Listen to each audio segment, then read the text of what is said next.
Good morning, Sooner fans. It is that time of day, Sunday. It's the morning after. We're going to talk through Oklahoma's victory over UCF 31-29.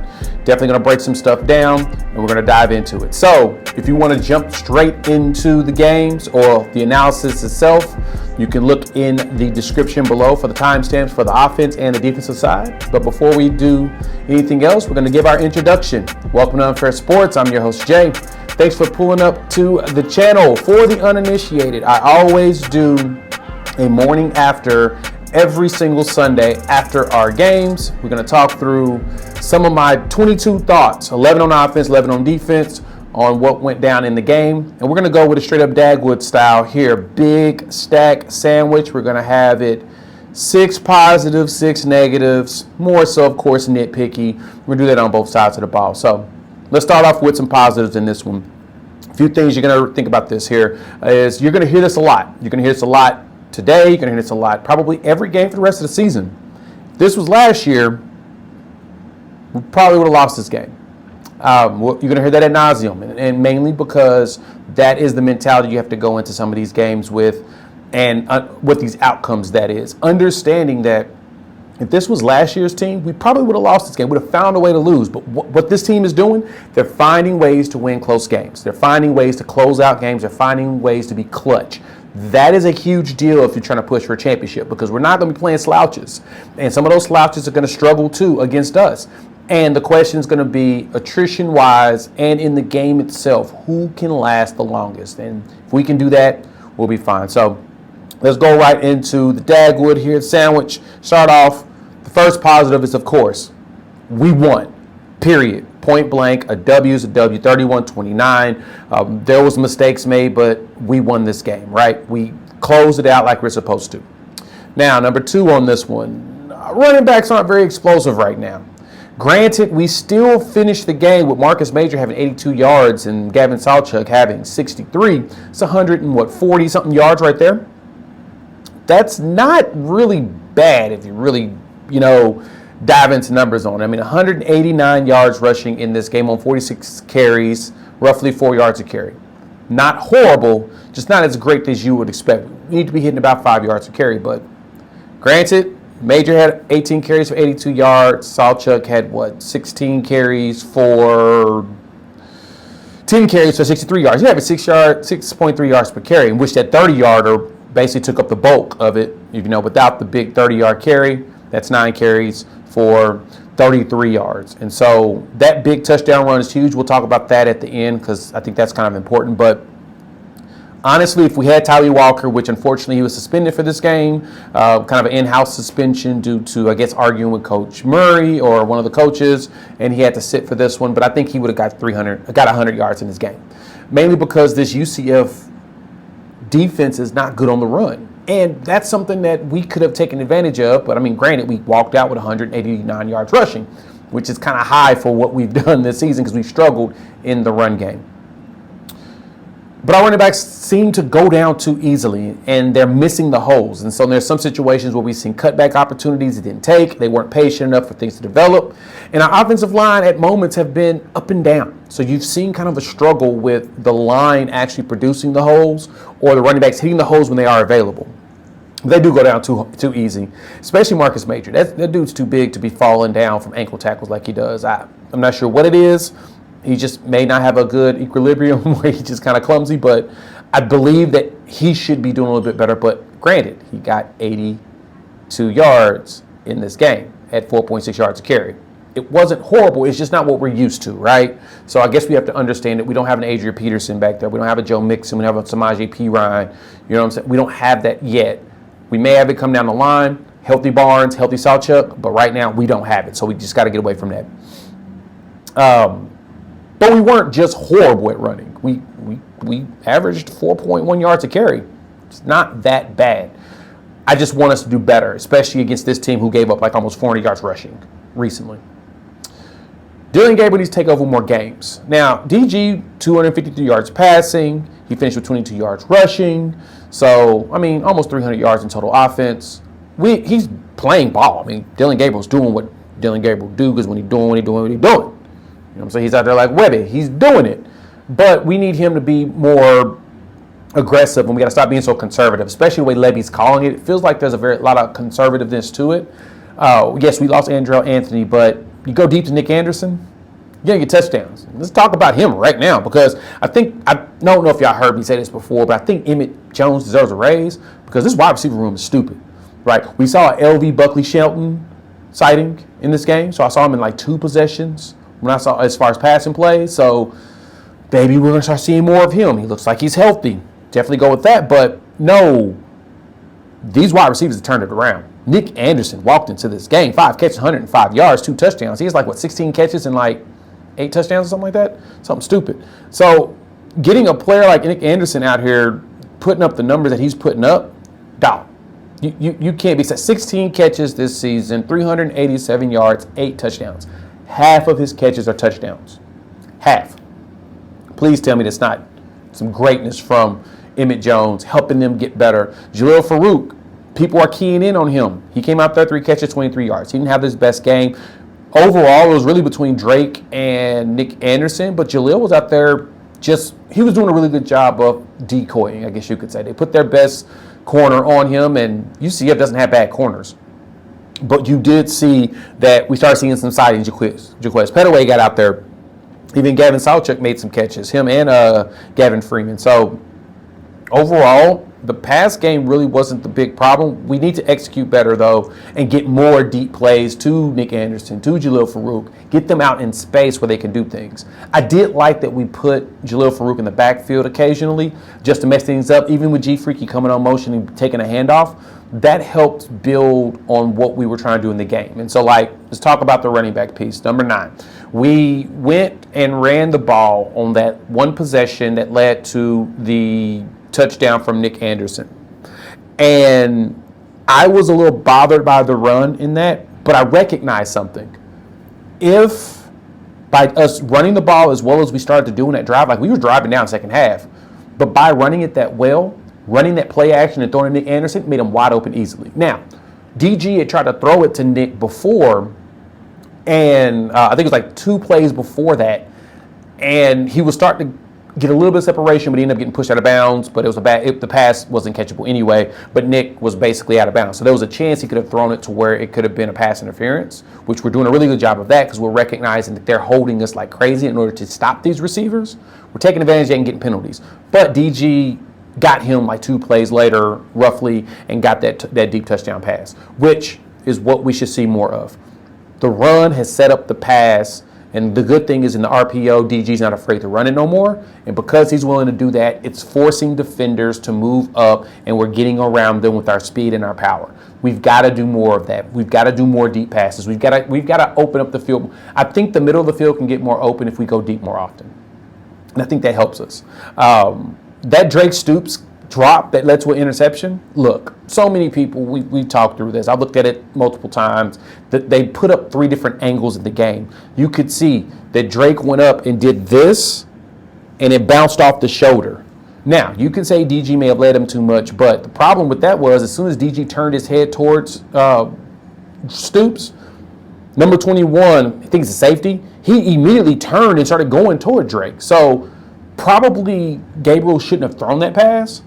But I'm going to tell you, I don't think that mattered. I think the big thing with it is that's a catch.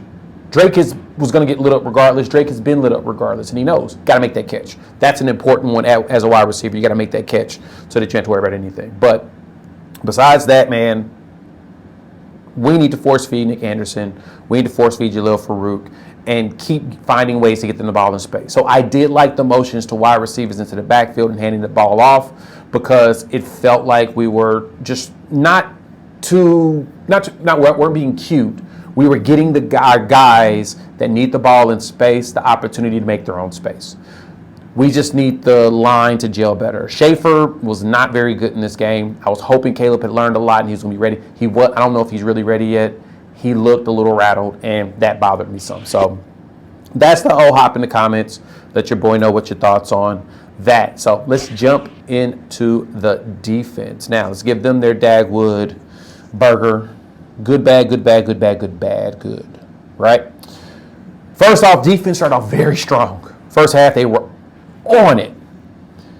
We gave up 397 yards in this game, and honestly, with the 86-yard touchdown, that should have been called back. We won't talk about that. The refs hate us. We know this, so we won't make excuses. We should have been doing our job. But that and the 54-yard run, that's 130-something yards. You take that off the board, they're at 260 yards in this game?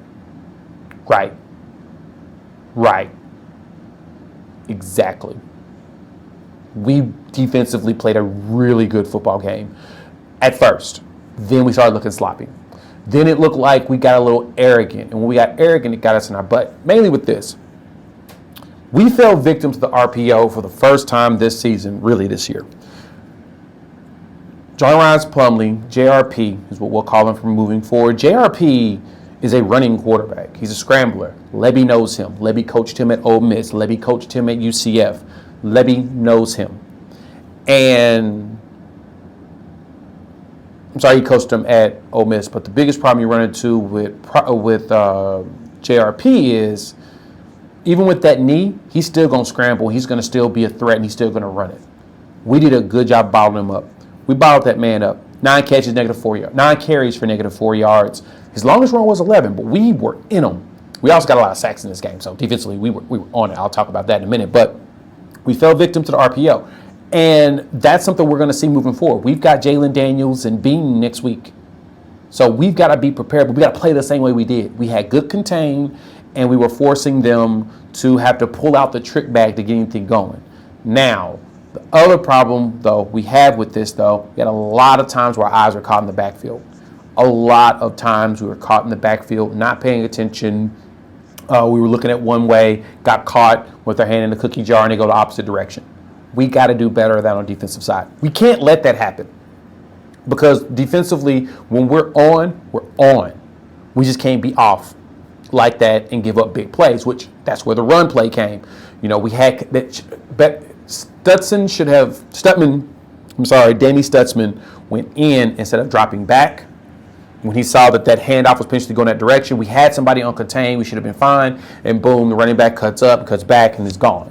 You know, get that 50-something yard run. We could have prevented that if Stutzman was up. Cannick ran in. I think that was what he was supposed to do, help fill the hole. But Stutzman was kind of reading it as potential RPO, go hit the quarterback or stop him on the scramble. He hit the perfect cutback on it. So the linebackers were supposed to stop that play. That's what I saw out of that. And Cannick can't let those penalties, man. Can't do those. That penalty was stupid. He knew it. BV got into him. I know BV is probably railing into him today. That was a terrible penalty. And what makes it terrible, this is what we should celebrate. We should celebrate this hardcore. That was another goal line stand at the 1. We did it again, guys. So that wasn't a fluke against Texas. We did it again. But then Cannick had to pull that mess, and when he pulled it, basically just deflated everything on the defense, and we let Rhys Plumlee just run the ball. First time we've given up a rushing touchdown in the red zone this season. First 2 touchdowns in the red zone we've given up all year. And we let this team do it, and we shouldn't have. Just because we were lightening up a lot more than we should have. So let's take a look at this next one, though. Next one, Woody Washington's going to start seeing more targets. Him and Gentry. Because initially UCF was nervous about throwing in a direction because they're very good and they're causing problems. But if you go deep on them and do a comeback, seems to be the only way you're going to get catches. And that's when we're going to start seeing targets. Woody got caught out there looking in the backfield. Woody should have paid attention to the fact that his linebacker as well as his edge were set to get Plumlee, but instead he was trying to get the stop on the scrambling quarterback. I understand. RPO. I'm telling you, we got caught with the RPO here. I understand. But if he did not get caught with his hands in the cookie jar, guess what happens? Rhys Plumlee doesn't make that pass that leads to an 86-yard touchdown. He doesn't. He can't make that pass if Woody Washington's on his guy. That's what you got to do. You got to trust that the safeties and the linebackers are doing their thing, and you got to stick with your guy. He didn't stick with his guy to let to that big play. So like I said, 2 big plays, 140 yards. If we get rid of that, guess what? We're giving up barely 200-something yards in this game, which is a really good defensive effort. Overall, we did good throughout the game. It's similar to Iowa State. We gave up big plays, and then we shut it down. Problem was, offensively, we didn't follow up and actually keep scoring. And so I'm going to keep going from there. Ethan Downs, shout out to that man. That dude was hot.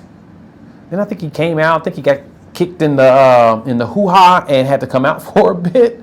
But, no, yeah, he had a game. And he's really showing out. He's been showing out this season, which I'm thoroughly impressed with. Trace Ford was eating. He blocked a pass. Then the next, he got a tackle for a loss. Good stat for y'all. We had 13 tackles for the loss, 3 sacks in this game. 13 tackles for the loss and 3 sacks. Yeah, a lot of praise on this defense. We got to stop giving up big plays, though. The big plays was kicking our butt. These big plays are eating us alive. If we stop that, I think we're good. Reggie Peterson comes in with his 2 tackles. Stutzman leads the way again with 12 tackles. I'm going to do a Buckets Award video on him for this week because, yeah, I think he's there. And Keelan Lawrence, man, him and Deshaun McCullough were all over the place. They were in plays, trying to disrupt things. They're making it happen. Secondary-wise, we got to do better in the zone. Our zones are really easy to find pockets in the middle of the field, and it seems to be where the linebackers are. But I'll say this, give me more Kip Lewis. Kip Lewis was out there on it. You put him on the goal line stance, and that dude is in the backfield making tackles. I don't get it. He's just that good. That's the thing. He's just that good. And I'll never argue his Kip Lewis playing more. No, sir, Bob, you won't hear that from me. Kendall Dobie is doing it at Cheetah. Him rotating with McCullough for Cheetah, yeah, we've got some special stuff there.